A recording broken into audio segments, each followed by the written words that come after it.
Hey everyone, this is to all the welfare queens. So you're talking about your MAGA sisters who live in red states who are being affected by losing their SNAP benefits. Gotcha. And you're just parasites. I don't even want to compare you to animals because you're worse than that. Animals have a function. Animals are beautiful.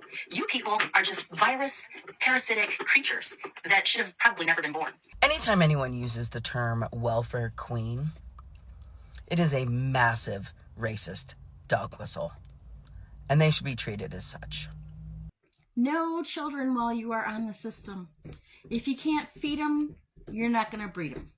And you're so lucky I am not in charge of this.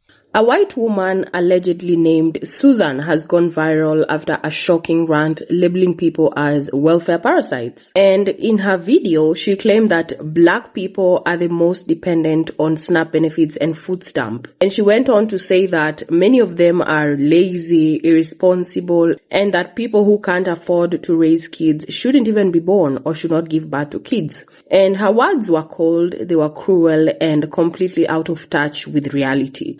And the clip spread fast and social media came for her. And thousands of people called out her racism, her ignorance, and the hateful stereotypes she tried to pass off as the truth. And what makes it worse is that her claims don't even match the facts. Because according to actual data, white Americans make up the largest group of SNAP recipients, not black people. But Susan's words show how deep these old stereotypes still run. Now, the idea of the so-called welfare queen is a racist myth that has been used for decades to shame and stigmatize black women and low-income families. And once again, someone tried to bring it back and got dragged instantly. So let's watch what she said that set the internet on fire and see how people are reacting. Then I'll be back and can talk more about it. Let's dive in. There'll still be some people in poverty, but they're going to be the hardworking people that just fall on hard times or whatever. But it isn't going to be this generational, just sponging off of everybody else that's working and that have worked. These people will literally run smack dab face first into the point and not even realize it. They have no idea what hit them. You understand that the reason it's generational is because if your parents don't have a pot to piss in, they can't give you a head start in life. They can't, like my parents did, say, stay home until you get married, save up your money so you can buy a place and never have to pay rent. Okay, like my parents who came here from Portugal, and yes, they worked their asses off and they bought properties. They gave me a leg up because guess what? They had the money to send me to college. They had the money to send me to private school. They had the money to send me to special summer camps and to help me get started and give me money when I needed it. Not everybody had that. So my generational thing was somebody set me up to succeed, and now I'm doing the same for my children. These people can't do that for their children, and then people end up in poverty generation to generation. Hello? Child, you ever notice that when someone talks about welfare or a welfare queen, the picture that pops up in their head is a black woman with a bunch of kids? Yeah, that image didn't just pop up out of nowhere. It was engineered. Back in the 1970s, Ronald Reagan, in all his glory, built his whole campaign on a lie. Sound familiar? He told stories about a so-called welfare queen in Chicago. He said she drove a Cadillac, had 80 names, and was scamming the government out of thousands. Sound familiar? That woman did exist, but not like he told it. Instead of dealing with her as one case, Reagan used that image to paint all poor black women as lazy, greedy, and criminal. It was a political strategy. He knew exactly what he was doing. By making black people the face of welfare, they got white working class voters to turn their anger away from billionaires and toward their own neighbors. Does this sound familiar? Meanwhile, the truth never changed.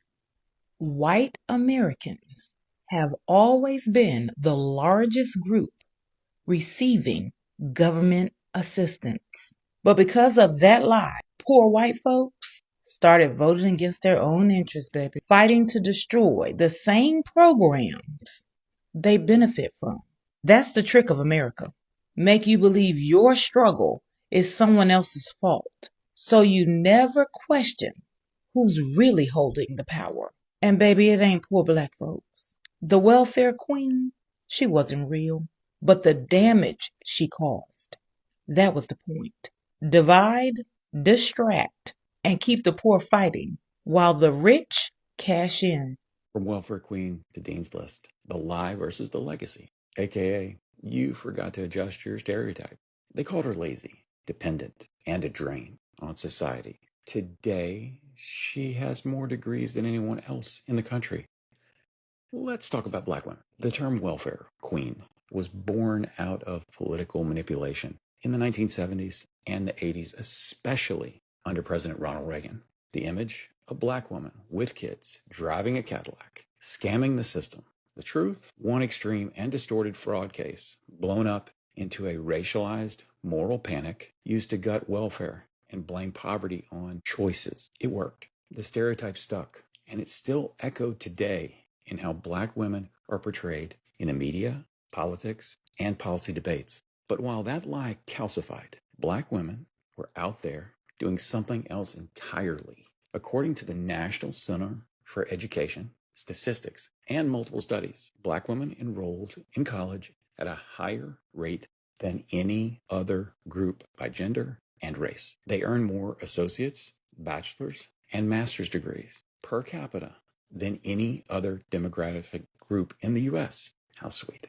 They started businesses faster than anyone else in America. They've been the backbone of voting blocks, especially in the South, and often deciding elections. And they've done it all while facing racism, misogyny, and policy systems that weren't built for them. You had it. That wasn't just frustration. That was pure contempt. You know, when someone says a whole group of people shouldn't even be born, that's not a discussion about poverty. That's hate speech. It's the kind of talk that strips people of their humanity and blames them for the challenges they face. And the truth is simple.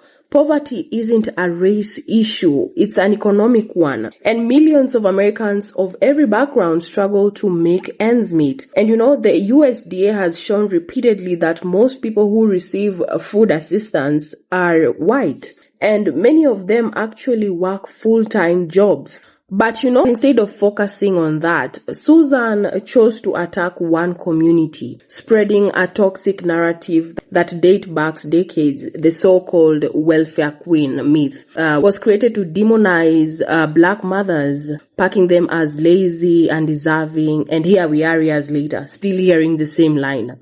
Now, social media didn't stay silent though. People fact-checked her, exposed her hypocrisy, and called out the hate behind her words. And after hours of backlash, her post disappeared, probably deleted. But once something is online, it's never really gone. And what this shows is that people are tired of ignorance, tired of stereotypes, tired of being blamed for a system that's already stacked against them. And if you really want to talk about responsibility, start with compassion and truth, not hate. Because at the end of the day, empathy feeds people more than judgment ever will. So what do you think?